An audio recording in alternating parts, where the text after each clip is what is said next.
SEA Games fever is really on. Proud na naging placard bearer ng Pilipinas si Miss Universe 2023 first runner-up Antonia Porcilde sa opening ceremony ng SEA Games sa Thailand. Samantala, Miss Universe 2018 Catriona Gray nagboluntaryong tumulong sa pagre-repack ng Christmas goods para sa mga naging biktima ng sunod-sunod na bagyo. Ang balitang A to Z Showbiz ni Lane Garcia. Mabuhay Philippines! Tila may bagong adopted daughter ang Pilipinas from Thailand.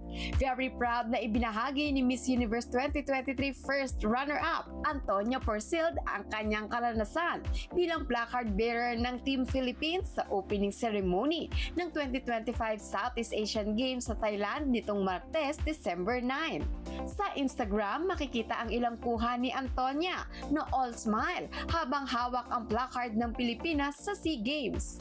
Ayon sa Thai Beauty Queen, malapit sa puso niya ang Pilipinas, kaya naman isang malaking karangalan para sa kanya na maging bahagi ng ganitong papel sa patimpalak. Matatanda ang naging malapit na kaibigan ni Antonia ang pambato ng Pilipinas na si Michelle D sa Miss Universe 2023.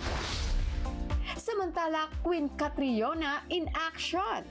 From the stage of the universe to the heart of the nation.